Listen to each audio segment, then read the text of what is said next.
Baik, teman.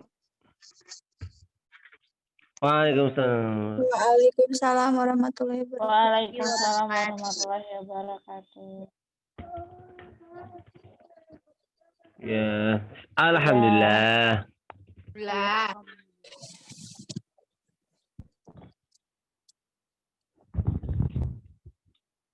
Amin.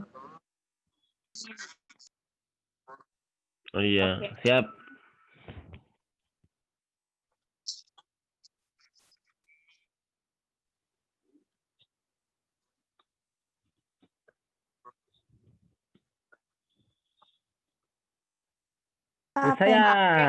Saya Pak Guru saya. Baik, sekarang kita akan membahas tentang konteks tugas konselor. Untuk mendefinisikan konteks tugas konselor, perlu dilakukan kajian mendalam terhadap wacana yang berkembang kurang lebih dalam 1 dekade terakhir yang nampaknya visi dan misi layanan ahli bimbingan dan konseling di tanah air itu dalam konteks manusia belajar sepanjang hayat yang membutuhkan berbagai jenis layanan yang juga bercakupan sejagat hayat. Wow. Jika memang demikian, adanya konselor Indonesia nampaknya dipersepsikan mampu menangani nyaris seluruh permasalahan hidup yang dihadapi oleh umat manusia, setidak-tidaknya manusia Indonesia. Mulai dari bidang pendidikan dan karir, berlanjut kepada masalah perkawinan, Direkam ya. ketenaga Kan kerjaan. nanti Bu Nabil butuh rekamannya. Ini lagi direkam. Ketenaga kerjaan masih merambah lebih jauh ke berbagai permasalahan yang berkaitan dengan kelainan kejiwaan dan rehabilitasi mental narapidana, bahkan sampai dengan gangguan kejiwaan akut akibat pengalaman yang traumatik. Dengan misi seperti ini, konselor Indonesia nampaknya dipersepsikan memiliki kemampuan akademik profesional untuk memasuki wilayah garapan berbagai pengampu layanan ahli bidang lain seperti psikolog, psikiater, pekerja sosial, dan terapis dalam berbagai bidang yang lazim dikenal sebagai pendidikan luar biasa. Bahkan, untuk permasalahan perkawinan yang dilatari unsur keagamaan juga dimasuki kawasan kewenangan pengadilan agama dan atau pemuka agama. Dalam kaitan ini, pertanyaan yang nampaknya dibiarkan belum terjawab adalah, dengan masa belajar 4 tahun, apakah mungkin keseluruhan spektrum kemampuan yang diperlukan sebagai pijakan akademik yang kokoh untuk menyelenggarakan layanan ahli di wilayah-wilayah yang luasnya sejagat hayat itu dapat dibentuk tingkat penguasaan kemampuan, the scientific basic of the art of helping and empowering yang dapat dipertanggungjawabkan. Mampukah dalam 4 tahun? Nah gitu maksudnya. Bahkan dengan tambahan masa belajar sampai 2 atau bahkan 3 semester sebagaimana dirancang dalam program pendidikan profesi konselor dan didasari DSPK pun agaknya sulit dapat dihasilkan lulusan yang menguasai spektrum kemampuan yang mencakup kompetensi akademik konselor, psikolog, psikiater, pekerja sosial, terapis dalam berbagai bidang yang lazim dikaitkan dengan konteks pendidikan luar biasa dan sebagainya, yang masing-masing mensyaratkan kemampuan akademik tersendiri yang memadai hanya dengan bermodalkan kemampuan akademik yang dibentuk melalui program S1, bimbingan dan konseling dengan masa studi sebanyak 8 semester, dengan ditambah pendidikan profesi berupa program pengalaman lapangan selama 2 atau bahkan 3 semester. Bahkan, walau ditambah menjadi sampai 4 semester sekalipun, tetap akan sulit sebenarnya begitu. Dalam bahasa yang lebih sederhana, agaknya selama ini belum jelas terbayangkan bagaimana sosok program pendidikan prajabatan dan untuk masa belajar berapa lama program pendidikan profesional konselor tersebut harus ditempuh sehingga menghasilkan penguasaan spektrum kompetensi konselor profesional yang nyaris serba bisa itu. Ya, oleh karena itulah perlu dilakukan redefinisi terhadap niche, niche di mana layanan ahli bimbingan dan konseling yang memandirikan khususnya dalam jalur pendidikan formal itu paling berpeluang bagi konselor profesional untuk menampilkan kinerja yang maksimal. Secara operasional, habitat terbaik bagi habitat kayak binatang aja. secara secara operasional, habitat terbaik bagi konselor tersebut dapat digambarkan sebagai wilayah penyelenggaraan layanan ahli bimbingan dan konseling yang memandirikan yang diampu oleh lulusan program S1 Pendidikan Profesional Konselor Prajabatan terintegrasi dengan kemampuan akademik lulusan S1 Bimbingan dan Konseling. Ditambah kemampuan profesional yang dibentuk melalui pendidikan profesi konselor berupa program pengalaman lapangan dengan masa studi sekitar 2 semester yang mutunya tidak ditawar-tawar sehingga menghasilkan konselor profesional yang bersosok self praktisioner Direktorat Pembinaan Pendidikan Tenaga Kependidikan dan Ketenagakerjaan tahun 2003 sehingga di satu pihak memiliki nilai jual tinggi yang dicari-cari oleh pemakai layanannya. Akan tetapi, di pihak lain juga menarik untuk dibeli oleh sistem pengguna layanan. Habitat terbaik bagi konselor profesional sebagaimana yang digambarkan itu mencakup wilayah layanan yang bertujuan memendirikan individu yang normal dan sehat dalam menavigasi perjalanan hidupnya. Melalui pengambilan keputusan termasuk yang terkait dengan keperluan untuk memilih, meraih, serta mempertahankan karir untuk mewujudkan kehidupan yang produktif dan sejahtera. Ini tujuannya. Serta untuk menjadi warga masyarakat yang peduli kemaslahatan umum, the common good, melalui pendidikan. Rasa pembatas melalui pendidikan ini secara sadar ditambahkan karena kemampuan peserta didik untuk mengeksplorasi, memilih, berjuang meraih, serta mempertahankan karir itu ditumbuhkan secara isi-mengisi atau komplementer oleh konselor dan oleh guru dalam setting pendidikan, khususnya dalam jalur pendidikan formal itu. Jadi maksudnya ini tuh yang pertama, kalau menurut saya ya sedikit nih, bahwa kalau konselor itu digambarkan sebagai sosok yang serba bisa dengan segala yang bisa melayani memenuhi kebutuhan di dalam segala bidang yang tadi disebutkan, kelainan jiwa, psikolog, psikiater di berbagai lini kehidupan. Tetapi apakah kebutuhan kemampuan yang begitu besar itu cukupkah setahun dan berapa sih? 4 tahun iya, 4 dengan tahun. itunya 4 tahun. gitu. Menurut saya sih gitu Bisa-bisa aja ya. maksudnya. Bisa. Bisa-bisa aja sih.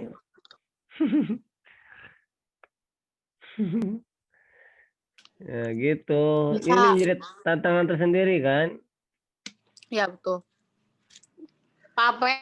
Gitu. Jadi ya. Papen. Halo. Iya, ini Itu kumaha saya teh aya. ini sedang direkam. Silakan yang lain. Betul begitu kan ya? Jadi kita itu sekarang sedang mempersiapkan kemampuan yang begitu dibutuhkan dalam segala bidang kehidupan dalam waktu 4 tahun. Papen. Dengar nggak sih? Halo. Dengar dari tadi juga. Papen. Ya. Kenapa, Bu? Teh? Ini udah direkam belum? Kok nggak ada? Udah. Udah kan sama Udah. Kang Tata? Oh, udah. Udah. Biasanya suka ada tulisan recordnya gitu. Itu Isi mah di lupa laptop. Itu mah di laptop. Oh, kalau di laptop ada tulisannya gitu maksudnya. Sama di partisipan akan juga muncul bahwa ini direkod kalau hostnya di laptop. Iya. Terus waktu berjalan ini direkam Ya, nanti oke. makin berat. Selanjutnya. Lanjutnya ya, next page. Boleh next. Baik. Ya, sekarang halaman 3. Sebaliknya, tidak merupakan hasil upaya yang dilakukan. Halaman 2 dulu lah, Kang Tatan, kalimat terakhirnya. Nggak enak soalnya rancu. Betul. Dari frasa ya. Frasa pembatas melalui pendidikan ini secara sadar ditambahkan karena kemampuan peserta didik untuk mengeksplorasi, memilih, berjuang meraih, serta mempertahankan karir itu ditumbuhkan secara isi-mengisi atau komplementer oleh konselor dan oleh guru dalam setting pendidikan, khususnya dalam jalur pendidikan formal itu, dan sebaliknya. Tidak merupakan hasil upaya yang dilakukan sendirian oleh konselor atau yang dilakukan oleh guru. Meskipun jika dicermati secara mendalam, penanganan pengembangan diri peserta didik secara utuh dan maksimal itu lebih banyak terkait dengan wilayah layanan guru, yaitu dengan merajutkan pembentukan berbagai dampak pengiring atau nurturing effect yang relevan dalam rangka mewujudkan secara utuh sosok pembelajaran yang mendidik yang menggunakan materi kurikuler sebagai konteks kegiatan belajar. Namun dalam setting pendidikan khususnya dalam jalur pendidikan formal, kontribusi guru tersebut masih bersifat parsial, sehingga perlu dilengkapi oleh konselor yang menyelenggarakan layanannya di wilayah bimbingan dan konseling. Komplementaritas antara layanan profesional guru dan layanan profesional konselor inilah yang dibaurkan dalam KTSP, khususnya melalui spesifikasi isi pendidikan sebagaimana yang direpresentasikan dalam gambar 1. Representasikan. Ya, Mei, kenapa? Tadinya mau mengoreksi tapi udah bener. Atau gimana sih? Makasih. Dengan kata lain, sebagaimana telah dikemukakan, konselor memang diharapkan untuk berperan serta dalam bingkai layanan yang komplementer dengan layanan guru, baik melalui penyelenggaraan layanan bimbingan dan konseling yang memandirikan yang dilakukan dalam wilayah layanannya maupun secara bahu-membahu dengan guru dalam pengelolaan kegiatan ekstrakurikuler dalam setting pendidikan. Persamaan keunikan dan ketertarikan antara wilayah layanan guru dengan wilayah layanan konselor itu dipetakan dalam gambar 3 berikut. Itu dalam gambarnya pemenuhan standar kemandirian peserta didik, perwujudan diri. Itu dibaca sendiri ya, kawan. Apa harus dibacain juga? Di kotak Sama aku kiri bacain. atas. Gitu. Aku bacain deh. Cok. Oke. Kebaca dah. Dan Mau personal dibacain, melalui oke. bimbingan. Sama aku Dibacain aja. aja. Aku baca di Google Classroom peserta dah. didik, pemenuhan standar kemandirian Jangan peserta langsung didik. nyerowot gitu loh. Maksudnya ini masih di kertas aku, udah sama aku aja bacanya. Oke, betul. Pemenuhan standar kemandirian peserta didik, perwujudan diri secara akademik, vokasional, sosial, dan personal melalui bimbingan dan konseling yang memandirikan. Oh ini Pemenuhan, perkembangan optimalnya peserta didik itu begini ya? Iya gitu, ya betul. Nah yang kanan pemenuhan standar kompetensi lulusan, pertumbuhan karakter yang kuat, serta penguasaan hard skill dan soft skill melalui pembelajaran yang mendidik. Lalu ya soft skill tadi ya, yang organisasi ekstrakurikuler itu dari situ. Terus wilayah layanan bimbingan dan konseling yang memandirikan. Lalu penghormatan kepada keunikan dan komplementaritas layanan. Lalu yang paling kanan wilayah layanan pembelajaran yang mendidik. Nanti dibahasnya. Oke. Lanjutin dulu ya. Ya.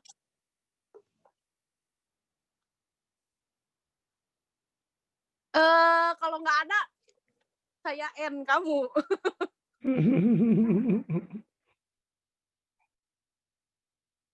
Atau Terusin aja dulu. Terusin aja. Mau aku yang ngerekam juga. Cok atau cobain dua-duaan. Double Ini ya. double. Oh, lama mending double. Udah aku double aja. Oke. itu langsung yang bawahnya bawah gambar.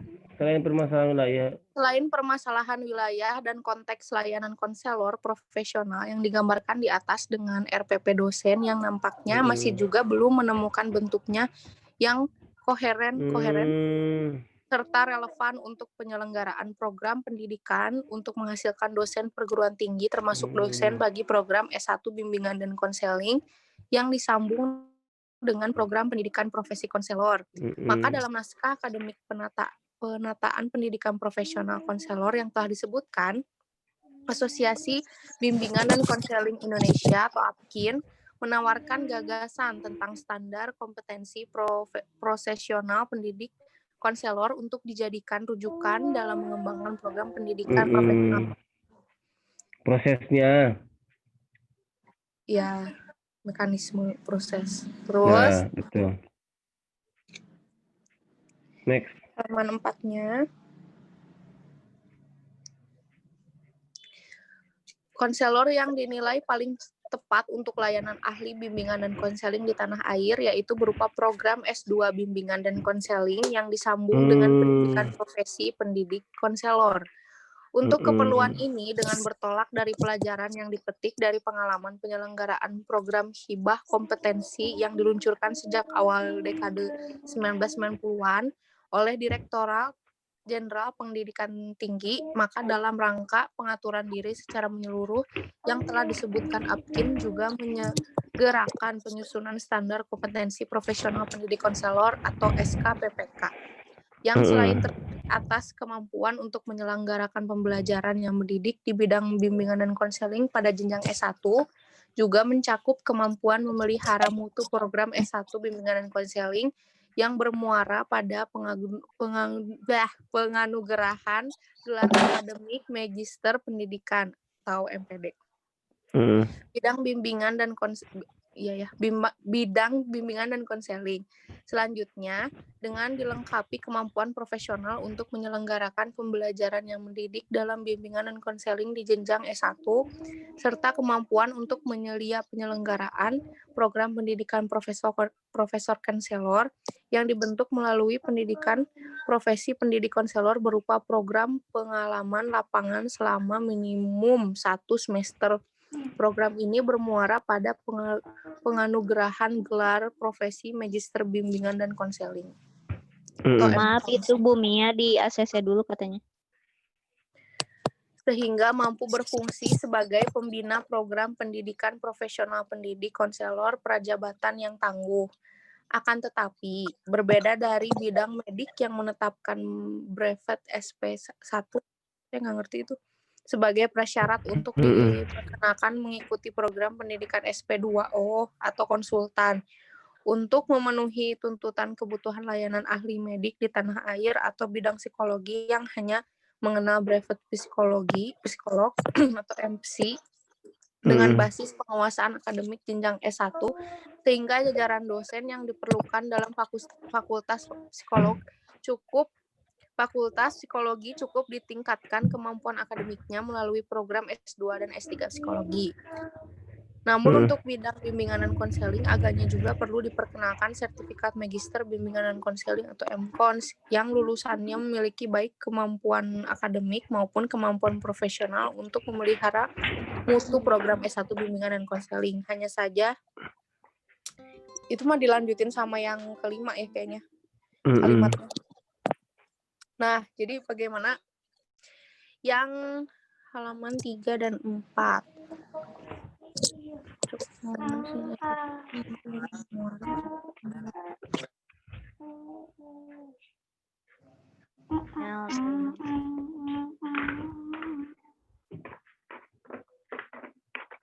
Halo.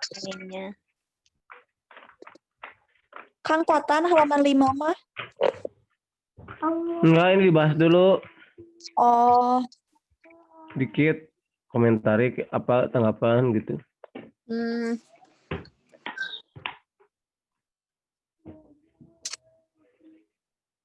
Jadi kesimpulannya gimana, Din? Apa yang kamu tangkap dari yang kamu baca tadi?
Halo, Halo. udah kumpul semua belum ya? Belum. Itu yang 5 Kang Tatan.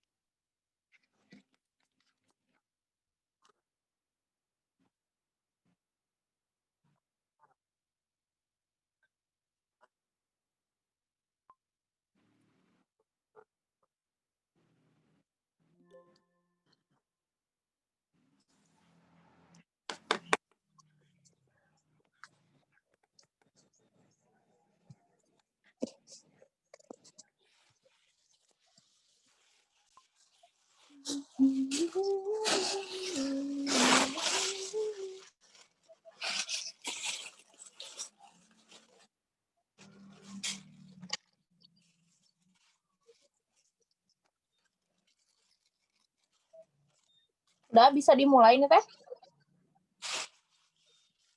Yuk.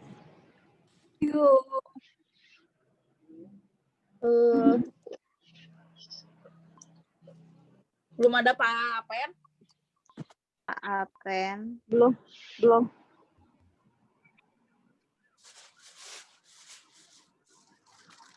Timnya.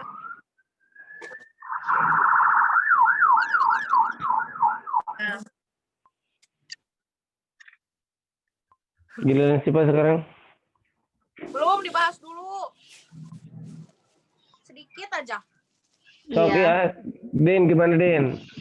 Nah, yang aku tangkep mah kan ada perbedaan ya di konselor, di bimbingan konseling dan guru. Sedangkan kita tuh gelarnya tuh SPD kan. Padahal ada beberapa perbedaan gitu dari tugas bimbingan konseling dan konselor. Terus mana tadi?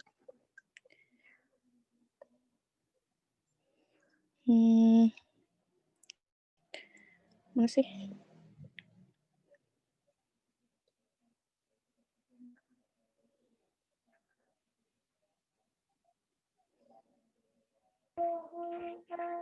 Bentar. Ini nih di atas di halaman 3. Komplementasi antara layanan profesi guru dan layanan profesional. Ya gitu sok. Ada yang mau nambahin misalnya gimana? Ini sih Kak.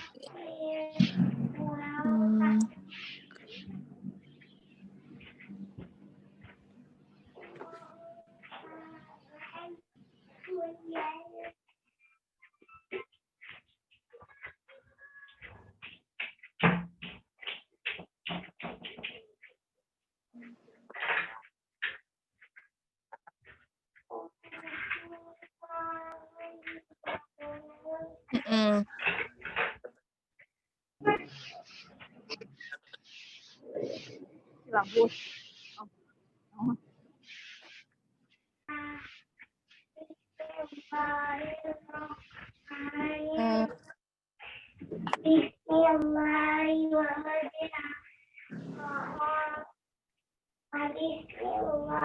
Yang apa?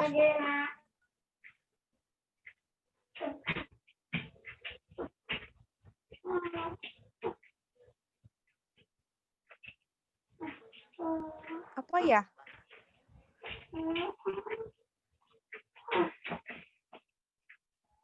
Apa konvensional? Bang, kali konvensional syariah.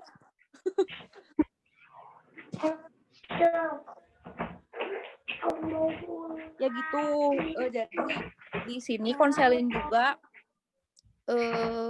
perlu gitu diperkenalkan sertifikat magister bimbingan konseling, jadinya MKons yang lulusannya itu baik kemampuan akademik atau kemampuan profesionalnya itu bisa memelihara mutu program S1 bimbingan konseling. Jadi lebih apa ya? Ya udah di next.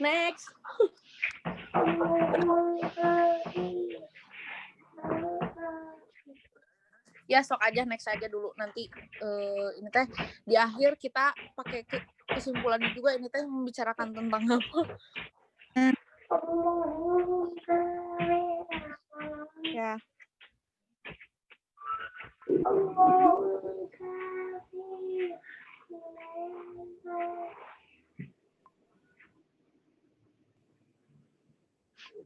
It's okay.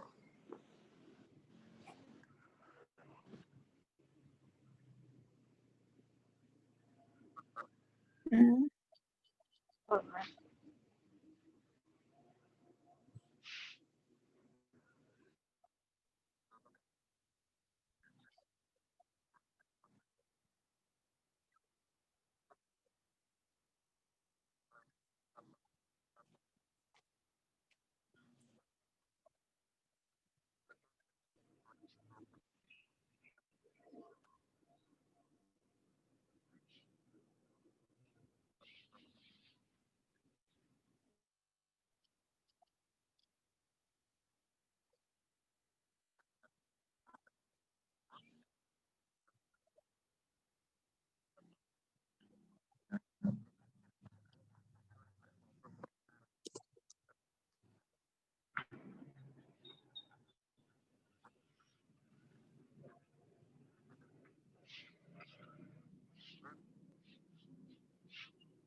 Itu bagian aku. 6 sih. Selanjutnya Meisha ya. Mm-mm. Jadi nanti disimpulkannya bareng ya ke sini. Ya gitu weh. Berdua berarti gitu. Ini ya udah deh bisa aja. B. Pada jenjang sekolah dasar, sampai saat ini juga tidak ditemukan posisi struktural untuk konselor. Namun demikian, sesuai dengan tingkat perkembangan peserta didik usia sekolah dasar, kebutuhan akan pelayanan bimbingan dan konseling bukannya tidak ada meskipun tentu saja berbeda dari ekspektasi kinerja konselor di jenjang sekolah menengah dan jenjang perguruan tinggi. Dengan kata lain, konselor juga dapat berperan serta secara produktif di jenjang sekolah dasar, bukan dengan memposisikan sebagai fasilitator pengembangan diri peserta didik yang tidak jelas posisinya, melainkan agaknya dengan memposisikannya sebagai konselor kunjung, roving konselor, yang diangkat pada tiap gugus sekolah untuk membangun guru sekolah dasar mengatasi. Sorry. Yang diangkat pada tiap gugus sekolah untuk membantu guru sekolah dasar mengatasi perilaku mengganggu. Salah lihat. Disruptive. Sorry. Disruptive behavior sesuai keperluan antara lain dengan pendekatan direct behavior consultation. Jenjang sekolah jenjang sekolah menengah merupakan niche yang paling subur bagi konselor karena di jenjang itulah konselor dapat berperan secara maksimal dalam memfasilitasi serta didik mengaktualisasikan segala potensi yang dimilikinya. Hanya saja terdapat perbedaan yang khas antara peran serta konselor yang menggunakan profesi perkenalan diri. Perkenalan diri konselor.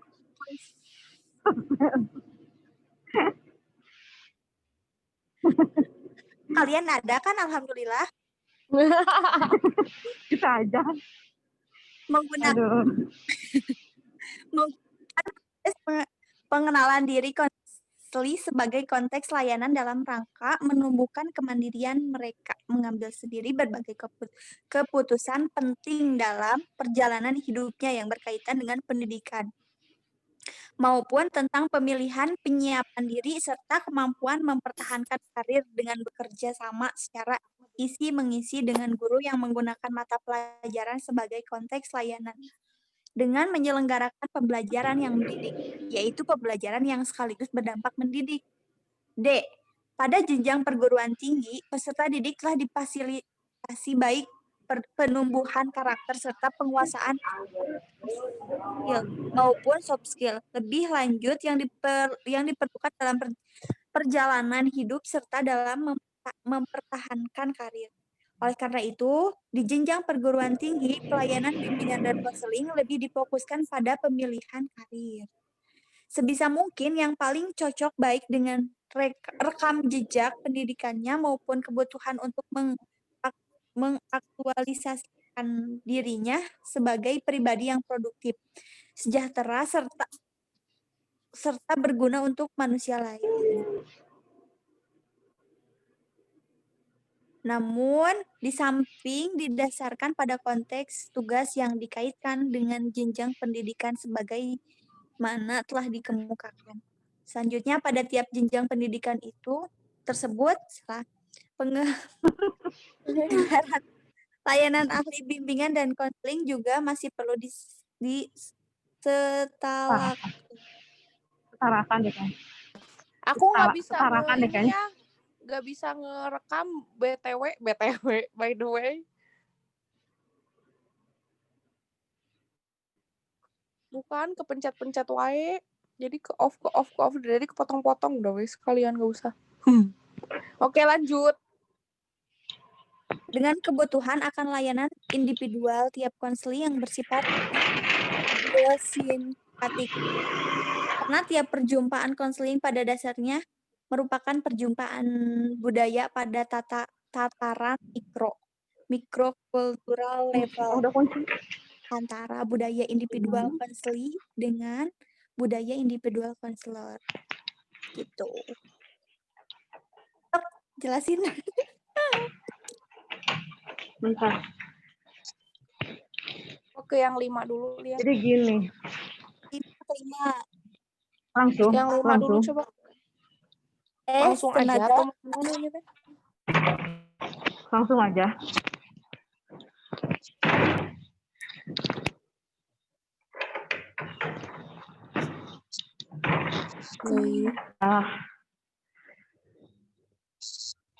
Nggak terlalu dibutuhkan karena di-handle sama guru TK. Atau motor. Iya benar. Wah. Karena kan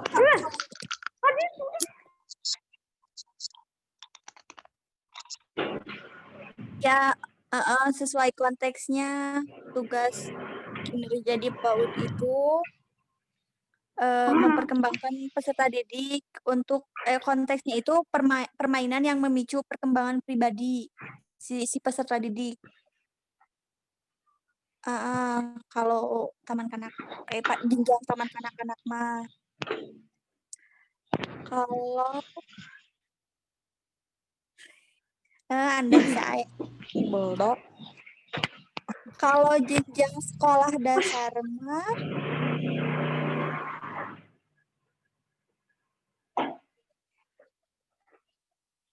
Sorry. Baru datang. Sorry. Baru nyampe. kalau Dan? kalau di sekolah dasar mah berperan secara produktif kalau di sekolah dasarnya. Tapi Karena bukan memang di umur-umur segitu lagi ininya ya. Apa ya? Lagi Apa ya? muting-muting. lagi memposisikan bahwa dia tuh perkembangan dirinya tuh Ya, umur-umur yang ada perubahan-perubahan, ada umur-umur yang ada apa sih namanya tugas-tugas perkembangan yang mulai sangat Harus signifikan dieksplorasi. gitu, tugas-tugas perkembangannya, perubahan dalam dirinya, gitulah intinya.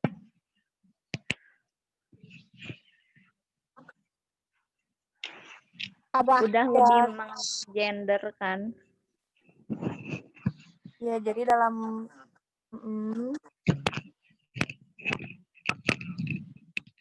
karena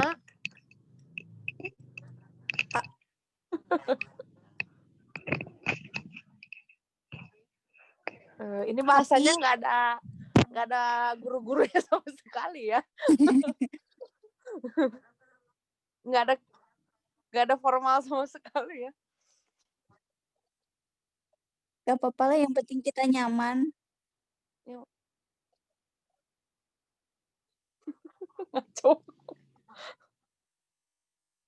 Ya, jadi yang ditangkap seperti itu. Yang lain mesti ada yang mau nambahin sok. Bentar. Melainkan agaknya memposisikan sebagai konselor yang diangkat pada tiap untuk membantu guru SD mengatasi perilaku mengganggu. Gimana maksudnya? Sesuai keperluan antar. Ini nih yang B, yang hampir mau akhir. Kan itu tuh roping counselor yang diangkat pada tiap gugus sekolah, membantu guru sekolah dasar mengatasi. Mengganggu tuh maksudnya mungkin anak-anak yang tidak taat apa sih normal gitu, atau yang disebut orang-orang tuh nakal lah gitu meren. Nakal pada masa SD mungkin ya. Ya, itu diperbantukan di situ. Oke. Sepertinya seperti itu sepertinya. Kalau C itu teh menengah ya. Kalau jenjang SMP untuk kemandirian, menumbuhkan kemandirian. Ya. Lagi pencarian jati diri Cina. Mengambil menumbuhkan kemandirian mereka mengambil sendiri berbagai keputusan penting. Iya, menengah. Iya, SMP SMA. Tuh. Berarti ngambil keputusan penting tuh dari SMP ya? Iya. Mulai ada keinginan untuk mandiri gitu maksudnya. Itu mah berarti kamu kan ini apa, ada tugas perkembangan yang belum selesai. Kok gini sih jadinya, hey. No. Bener ini ada tahu nih. Iya gitu maksudnya teh, untuk menumbuhkan kemandirian mereka mengambil sendiri berbagai keputusan penting dalam perjalanan hidupnya. Iya, mungkin jadi dia lebih merasa merasa dia tuh bisa memutuskan diri sendiri mau seperti apa mungkin. Itu dari sekolah menengah. Makanya kan dimulai SMP tuh ada organisasi, jadi mereka bisa terus mulai adanya bimbingan juga. Terus mulai menyiapkan diri, kemampuan. Iya, dan juga nggak terlalu dekat ke keluarga, Gening. Mulai memilih udah dunianya udah beda gitu. Udah punya dunianya sendiri. Iya, betul. Iya. Mulai mau pindah mungkin. Iya. Pindah kemana? Maksudnya jenjangnya bukan anak SD yang saya main-main di luar rumah kayak gitu, bukan kayak gitu lagi Udah kan. masuk remaja awal. Udah SMP, udah masuk remaja awal. Apa dewasa awal? Remaja akhir, dewasa awal. Remaja awal. Iyalah SMP Oke. mah. Yang D atau D? Kalau D mah lebih fokus ke pemilihan karir katanya.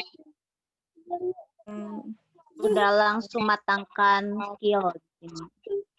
Iya.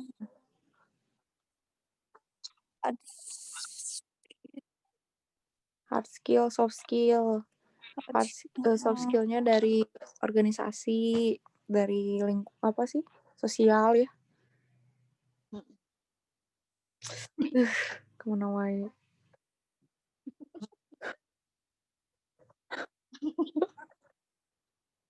Apa sih? Ya LDR. Curhat ya.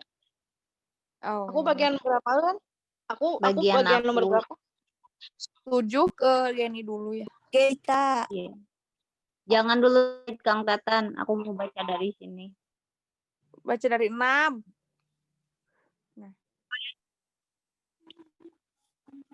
Tiap perjumpaan konsul Dalam aja langsung di 7 juga bisa.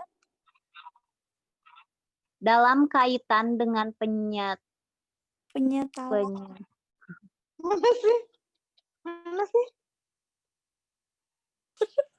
Aduh ya Allah, jangan ketawa.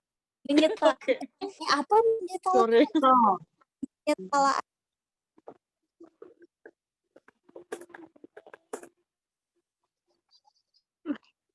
Dalam kaitan dan penyetalan idesionkratik inilah. Apa emang ada artinya? Aku nggak tahu. Aku juga nggak tahu ini. Penyetaraan. Penyetaraan kali ya? Penyetaraan. Penyetaraan Ya harusnya. Kayaknya mah. Tapi cadel Ya mungkin udah. jadi penyetaraan. Si Denis cadel ya. Dalam kaitan dengan penyetalaan atau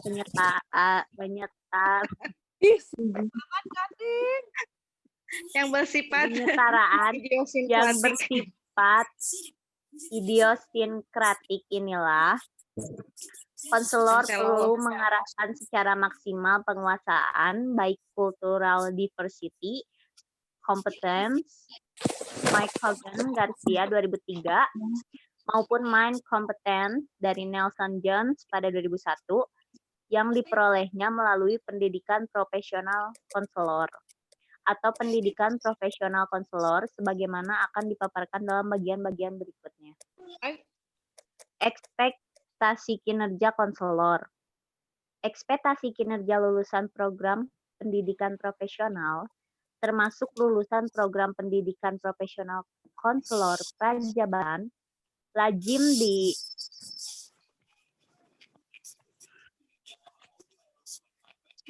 diejawantahkan dalam bingkai profesionalisasi.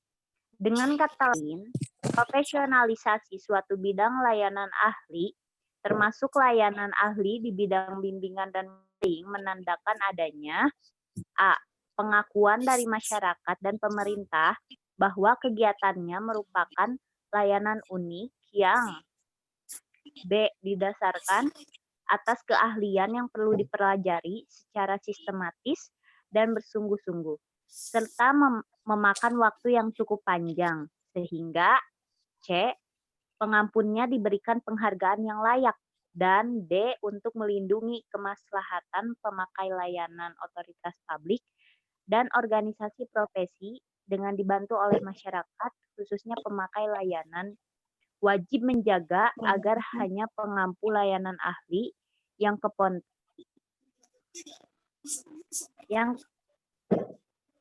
kompeten, yang mengedepankan kemaslahatan pemakai layanan yang diizinkan menyelenggarakan layanan ahli kepada masyarakat. Pada gilirannya ini berarti bahwa secara konseptual terapan layanan ahli, termasuk layanan ahli bimbingan dan konseling itu, selalu merupakan pengejawantahan seni yang berpijak pada landasan akademik yang kokoh. Gage 1978. Penggunaan kerangka pikir seni yang berbasis penguasaan akademik yang kokoh atau seni yang berbasis saintifik ini penting digarisbawahi. Karena dalam penyelenggaraan layanan ahli di setiap bidang perbantuan atau pemfasilitasan the helping profession, seorang pengampu layanan ahli, tidak terkecuali konselor, selalu berpikir dan bertindak dalam bingkai filosofik yang khas yang dibangunnya sendiri dengan mengintegrasikan apa yang diketahui dari hasil penelitian dan pendapat ahli dalam kawasan keahliannya itu dengan apa yang dikehendaki oleh dirinya yang bisa sejalan akan tetapi juga bisa tidak sejalan dengan yang dikehendaki oleh masyarakat. Bingkai filosofi ini Andin.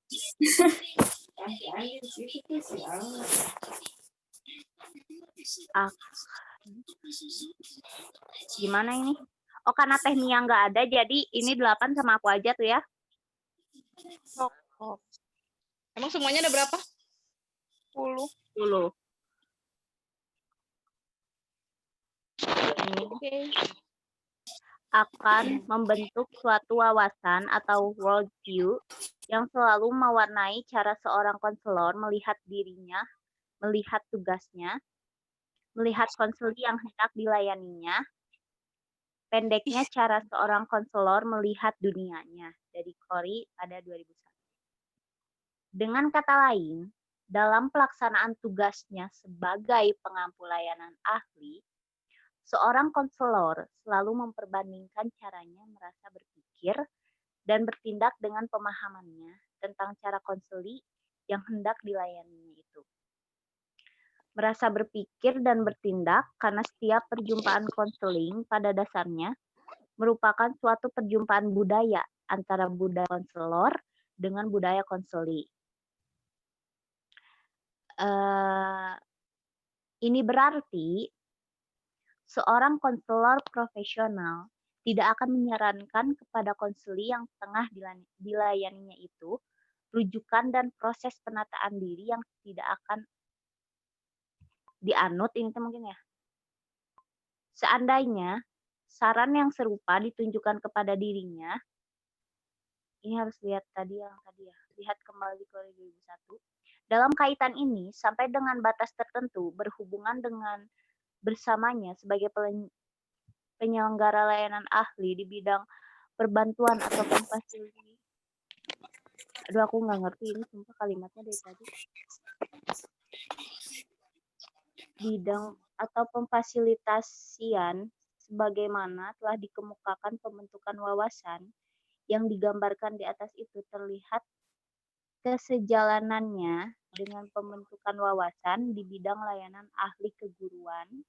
Penyelenggaraan layanan ahli keguruan juga membutuhkan topangan saintifik yang solid yang digunakan untuk membangun wawasan kependidikan guru, the scientific basis of the art of teaching.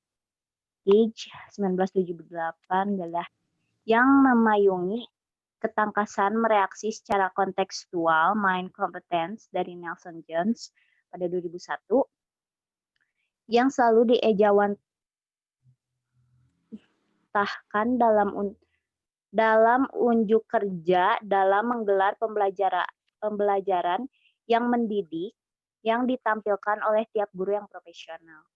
Akan tetapi, di samping kebersamaannya itu juga terdapat ciri khas dari tiap tahapan kontekstual tiap bidang layanan ahli tersebut. Sehingga meskipun sebagai kemampuan sosoknya sama, yaitu mengedepankan kemaslahatan pengguna layanan. Akan tetapi berbeda dari segi rujukan normatif yang digunakan sehingga bersifat khas untuk tiap konteks layanan ahli. Sebagai perbandingan, karena mengemban misi yang berbeda, kiprah seorang konselor yang melayani konseling normal dan sehat menggunakan rujukan layanan bimbingan kecil banget. Enggak kebaca. Panjang banget.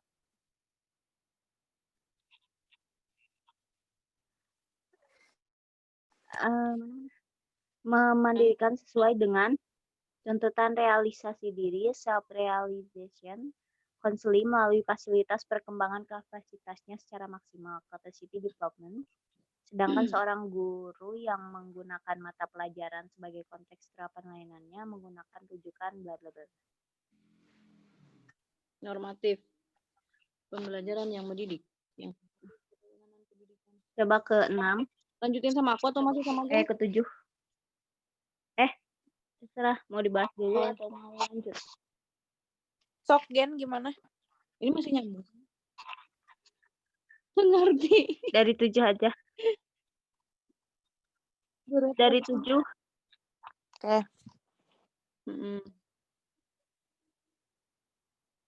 Dari 7, ekspektasi kinerja. Dari 7.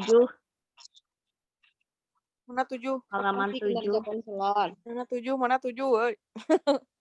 Ekspektasi. Nah, ekspektasi kinerja lulusan program pendidikan termasuk lulusan. Jadi apa sih intinya mah merenya apa yang harus dicapai dari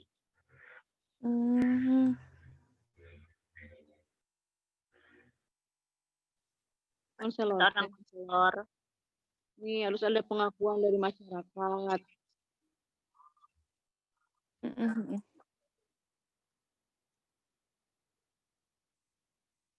Iya, kita tuh dianggap paling mampu gitu. Public view, segalanya. Ya. Public trust, ya. Jadi si konselor harus menandakan di dirinya tuh ada pengakuan dari masyarakat dan pemerintah bahwa kegiatan merupakan layanan unik gitu. Nah, terus punya keahlian yang dipelajari, berkompeten. Iya.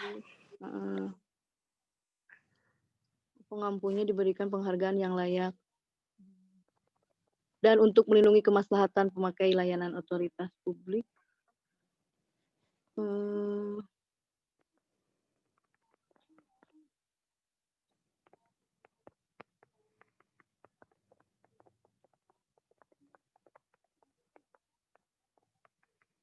Membentuk suatu wawasan. Ini yang itu apa sih yang layanan ahli termasuk layanan ahli bimbingan dan konseling itu selalu merupakan pengejauhan seni.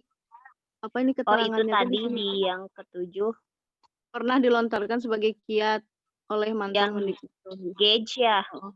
Yang Gage 1978. Nah, ini nih, pada gilirannya berarti bahwa secara konseptual terapan layanan ahli, termasuk layanan ahli bimbingan dan konseling itu selalu merupakan pengejauhan tahan seni yang berpijak pada landasan akademi yang kokoh. Itu teh pernah dilontarkan sebagai kiat oleh mantan Mendikbud. Itu yang di footnote. Ini tuh perluasan makna untuk menampilkan sosok yang kontekstualistis.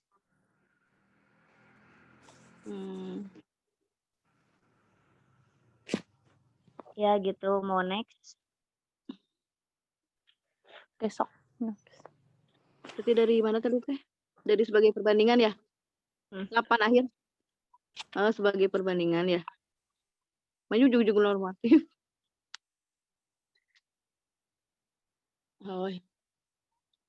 Sebagai perbandingan, karena mengemban misi yang berbeda, kiprah seorang konselor yang melayani konseli normal dan sehat menggunakan rujukan layanan bimbingan dan konseling yang memandirikan sesuai dengan tuntutan realisasi diri atau self-realization, konseling melalui fasilitas perkembangan kapasitasnya secara maksimal atau capacity development. Sedangkan seorang guru yang menggunakan mata pelajaran sebagai konteks terapan layanannya menggunakan rujukan normatif, pembelajaran yang mendidik, yang terfokus pada layanan pendidikan sesuai dengan bakat minat dan kebutuhan peserta didik dalam proses pembudayaan sepanjang hayat dalam suasana pendidikan yang bermakna, menyenangkan, dialogis, dan dinamis menuju pencapaian tujuan utuh pendidikan.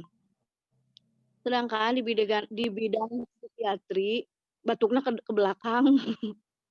Sedangkan di bidang psikiatri, meskipun sama-sama mengemban misi penyembuhan ya, akan tetapi menampilkan rujukan kontekstual yang berbeda dari yang menandai bidang layanan medik.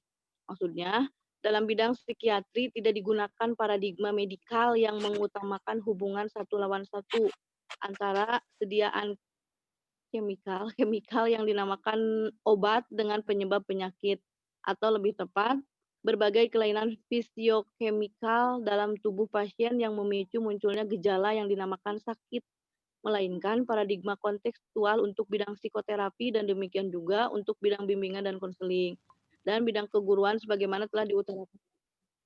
Bahkan, berhubungan dengan ragam gangguan kejiwaan yang diderita pasien, maka untuk gangguan polarisasi citra mental dalam diri pasien yang ditandai oleh konflik antara apa yang disukai dan atau apa yang dianggap benar yang terkristalisasi sebagai citra mental aku atau me dengan citra mental orang lain atau others, yang mencerminkan segala sesuatu yang tidak disukai dan atau segala sesuatu yang tidak benar sehingga selalu disikapi sebagai musuh dalam dinamika internal pasien yang membuahkan fragmentasi kalau tidak bahkan disintegrasi diri yang pada gilirannya dapat berdampak sangat mengganggu fungsi sosial vokasional pasien.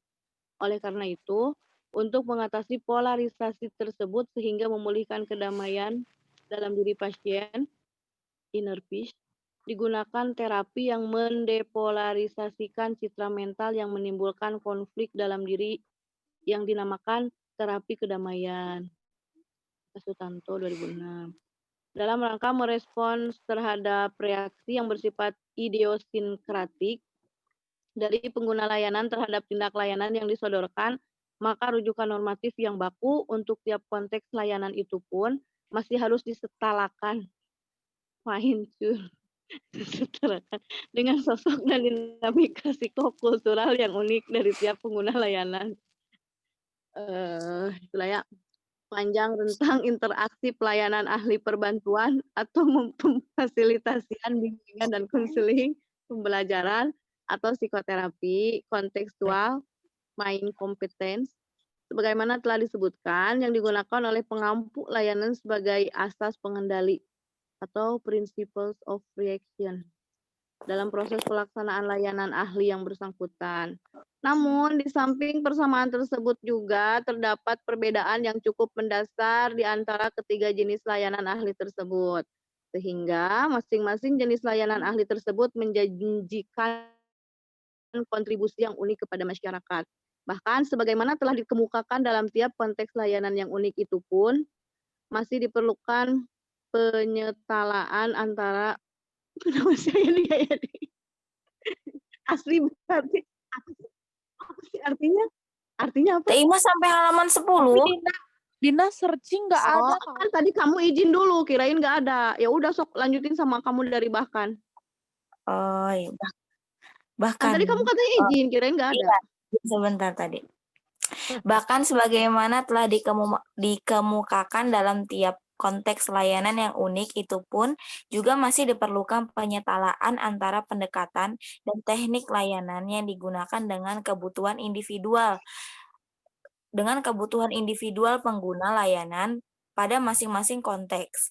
Layanan yang terwujud sebagai layanan bimbingan dan konseling yang memandirikan layanan pembelajaran, yang mendidik, dan layanan psikoterapi yang memulihkan, dengan kata lain, sebagaimana dikemukakan dalam bagian telaah yuridis. Terdapat perbedaan yang mendasar dalam pendekatan dan teknik dalam pelaksanaan layanan ahli yang diampu oleh konselor dengan pendekatan dan teknik dalam pelaksanaan layanan ahli yang diampu oleh guru. Jelasnya, penyetalaan memang dilakukan secara sepihak pada tahap perancangan yang bertolak dari identifikasi kebutuhan belajar siswa oleh guru, meskipun secara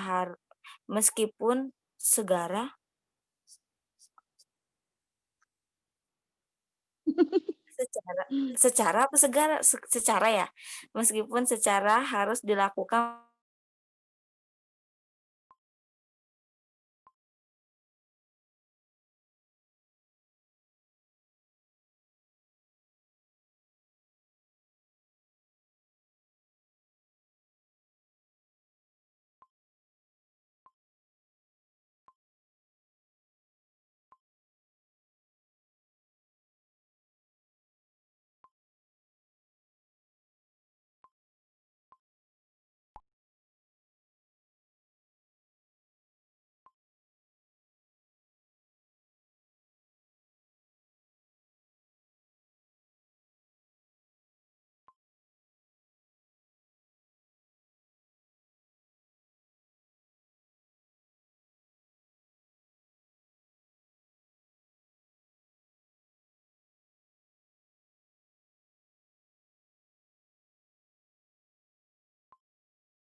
Bang Tatan,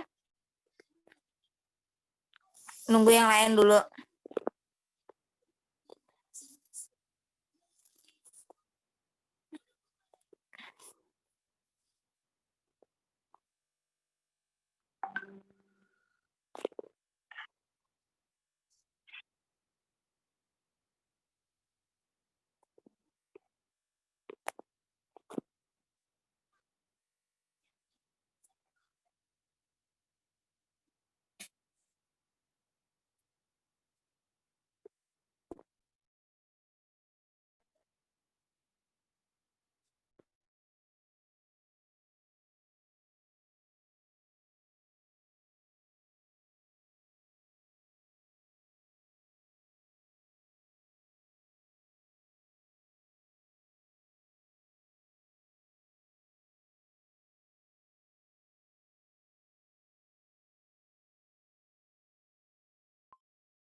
Udah.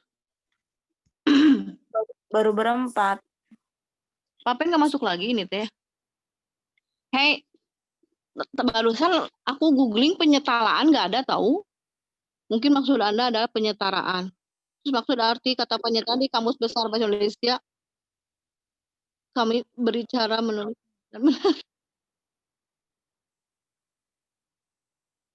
Ejawantah. Itu tuh kayak Kayak apa ya?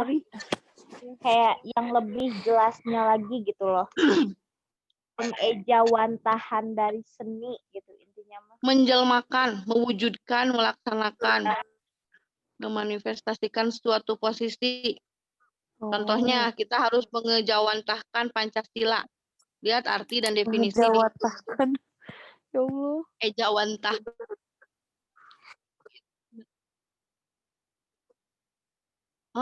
Tapi kita nganggap sepele ya. Yang gampang mah Inggris. Yang sulit itu kata Enggak, bakunya. serius. Justru Indonesia yang susah. Iya. Sunda sih yang susah banget. Jatuh deh. Menjelma. Kalau penyetalaan nggak ada, mungkin dia aja lagi cadel. Lagi ini meren, lagi lucu-lucunya jadi cadel. Dinda Giana Putri. Dengan Udah? Gimana ini tuh udah? apanya yang Patianya ada? udah ke Ada record dong. kan? Oh, ada. Yang penting mah ada bukti kalau kita ini Berdiskusi. ada Zoom meeting. Jadi diganti dong. Penyetalaan jadi penyetaraan.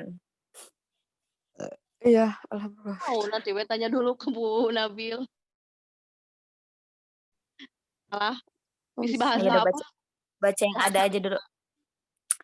Jelasnya, penyetalaan memang dilakukan secara sepihak pada tahap perancangan yang bertolak dari identifikasi kebutuhan belajar oleh siswa oleh guru.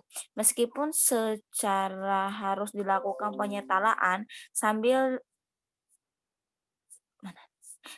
jalan secara transaksional dari waktu ke waktu, ongoing adjustments sepanjang rentang episode pembelajaran dengan menggunakan bahasa diskursis kelas yang khas, the language of the classroom.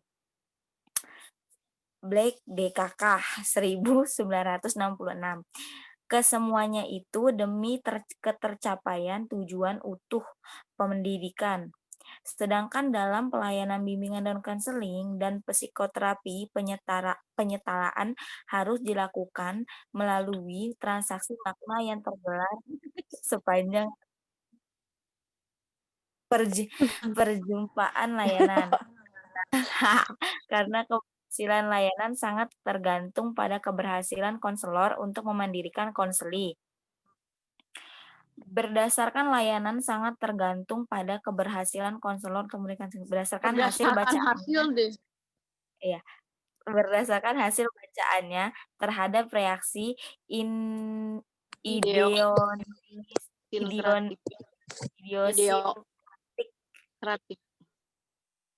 konseli terhadap tiap tindak layanan yang dilakukan oleh konselor itu sepanjang rentang proses konseling dan keberhasilan psikoterapis untuk membangkitkan kemampuan pasien untuk menata atau memulihkan diri bergantung pada kecerdasannya membaca. Reaksi pasien yang juga bersifat idiosinkratik sepanjang perjumpaan terapi. Dengan kata lain, penyetaraan sosok layanan selalu dilakukan dalam ketiga jenis layanan ahli tersebut, karena ketiga jenis layanan ahli digerakkan oleh motif altruistik dalam arti selalu penyikapan yang empatik, menghormati keragaman, serta mengedepankan kemaslahatan pengguna layanan dalam konteks kemaslahatan umum, sehingga harus dilakukan dengan mencermati kemungkinan dampak jangka panjang dari tindak layanannya itu terhadap pengguna layanan, bahkan terhadap lingkungan di mana pengguna layanan itu hidup. Oleh karena itu, tiap pengampu layanan ahli itu juga dinamakan the reflector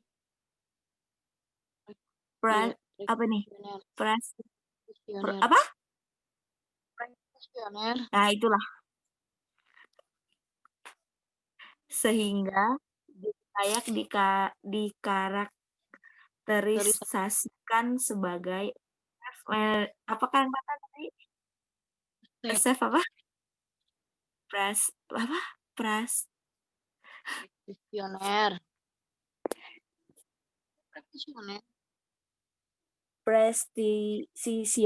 gitu lah.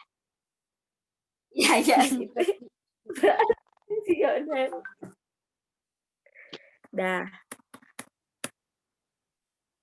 Jadi, udah? Jadi gimana teman-teman? Penyetalaan itu harus ditanya ke Bu Nabil. Berarti apa artinya? Ini tuh ada tiga judul ya? 3 judul kan? Oh 2. Ekspektasi sama konteks. Konteks tugas ya? Kerja. Konteks tugas. Konteks tugas konselor. Ya benar. Konteks tugas konselor. Konselor. Sieun kapihulan. Terima aku nemu penyetalaan. Apa artinya? Katanya penyetalaan menurut Strand yaitu saat ketika terjadinya suatu proses hubungan atau interaksi antara ibu dengan bayinya di mana dimungkinkan si anak mengetahui bahwa emosinya ditanggapi dengan empati, diterima dan dibalas oleh sang ibu. Agak ribet dalam satu kalimat tuh ya. Luar biasa. Iya. Mereka ya tuh Din.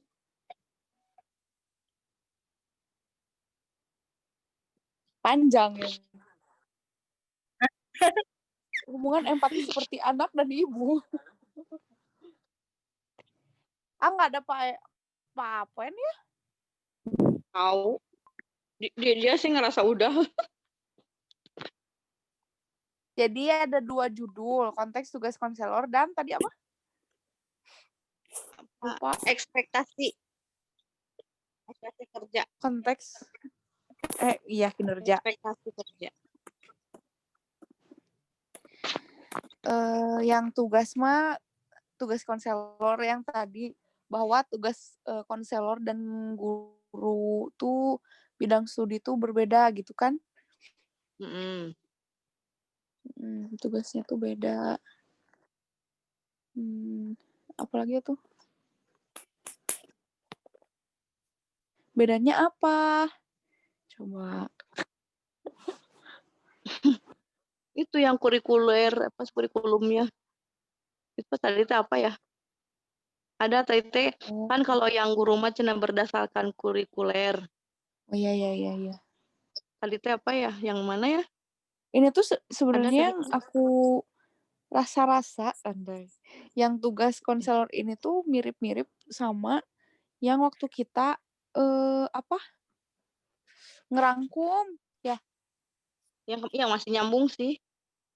Iya kan? Yang ngerangkum kemarin, tugas kemarin.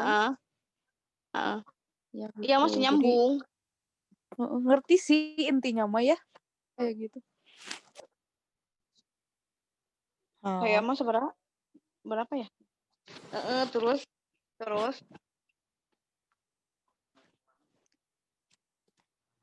kamu mah kecil-kecil meureun tulisanna. Aku 3 halaman.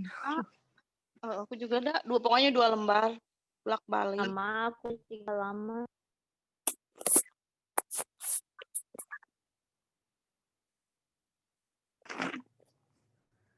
Terus ini apa bedanya tuh? Apa? Ya, kalau guru mah kan kayak dari SD, SMP, SMA teh tetep tugasnya teh mengajar, menyampaikan ilmu pendidikan gitu ya, pengetahuannya tentang apa gitu. Tapi si konselor mah itu dari apa beda tingkatan itu beda tugasnya apa ya? Sasarannya beda gitu ya. Untuk ya, SD apa, untuk SMP apa. Karena memang Gitu ya. diikutin dari tugas perkembangan itu, ngikutin dari situ kan beda-beda mungkinnya, jadi disesuaikan ke situ. Dengan tugas jadi harus perkembangan. menyesuaikan. Kalau konselor tuh. Terus apa lagi? Ini bareng. Ya.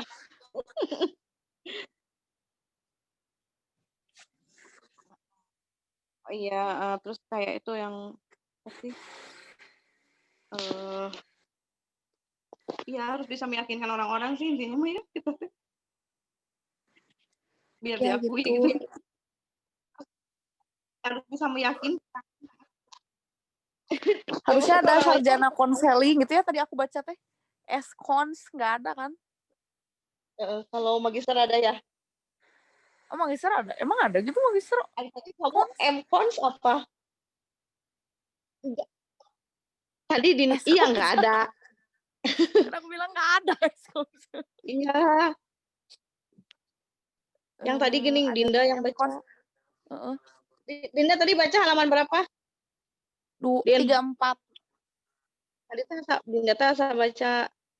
Iya emang ada. Ya? M-Cons. Berarti kan S2. Terus ya, dianya ngambil profesi. Gitu? Perasaan MPD dah. MPD. Yang guru dosen-dosen itu juga MPD ya? Yang nggak ada M-Cons sebenarnya maksudnya diharapkan ada mungkin ya. Tuh ada. Dinda tuh ada di halaman 4. Lapangan selama minimum 1 semester program ini bermuara pada penganugerahan gelar profesi magister bimbingan dan konseling dalam kurung M-Cons sehingga mampu berfungsi sebagai pembina program pendidikan profesional pendidik konselor prajabatan yang tangguh. Kalau masuk kalau ambil profesi konselor gitu itu teh. Tapi udah S2. Seri M-Cons apaan? Gelar ekonomi. Itu bermuara pada pengembangan bidang bimbingan usia. Jadi MPD tapi di belakangnya tuh ada konsnya kalau ngambil profesi konselor tuh jadi MPD kons. Tapi itu M-Cons di situ mah magister bimbingan dan konseling. Meren seharusnya ada maksudnya gitu jadi M-Cons nggak tahu ya.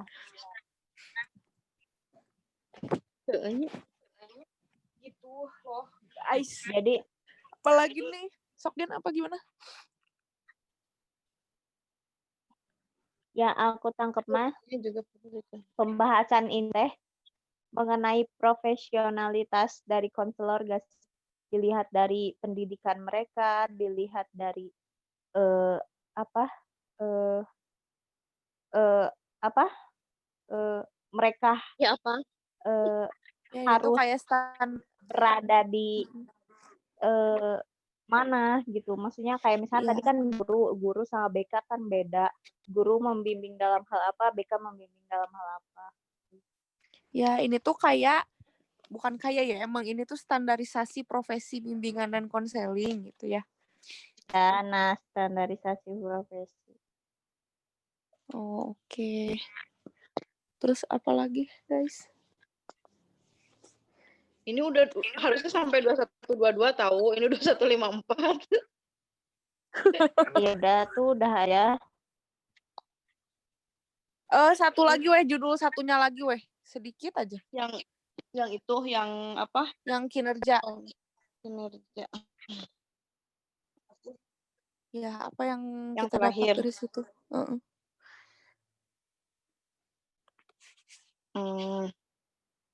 Apa sih dari halaman berapa yang tadi teh? Yang mulai dibaca sama Gen. Iya, cuma gini ya. Nah, ini. Ekspektasi.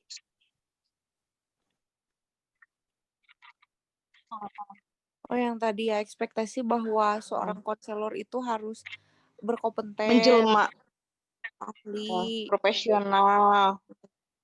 Ya. Ya, karena kali aja salah sedikit aja itu akan berpengaruh karena mereka menganggap kita tuh Efeknya fatal. karena kita menganggap kita tuh berkompeten dan ahli di bidangnya. Iya.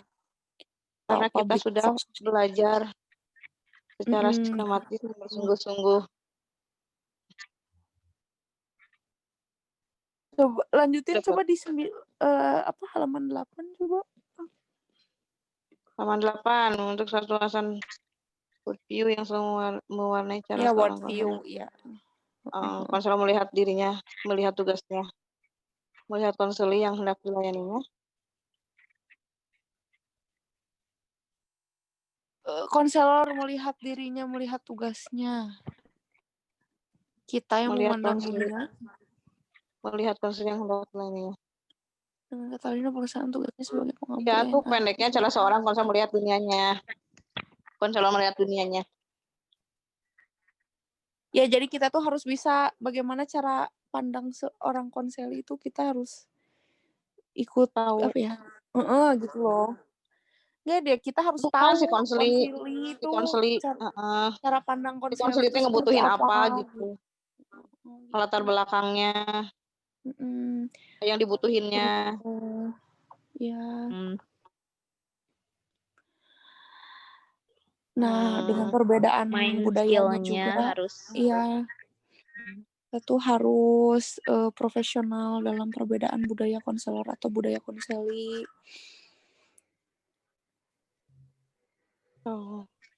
Tidak akan menyarankan kepada konseli yang tengah dilayaninya itu rujukan atau penataan diri yang tidak akan.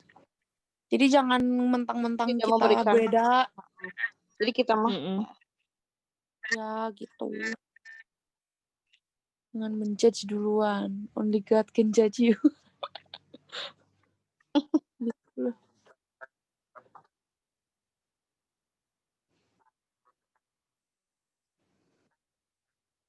Oh, nggak tahu tah ya.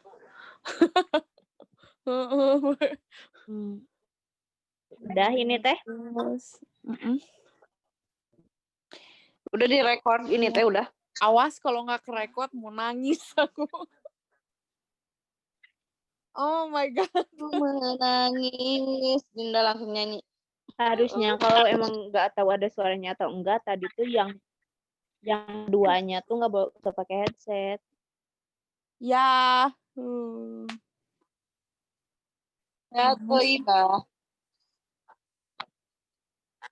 Ih, serius ada suaranya gak? Terus apa isinya tuh nggak ada suara? Oke deh. Ya udah weh ini screenshot nih. Screenshot partisipan terakhir 4 orang. 4 orang lagi tahu kemana. 4-an lah.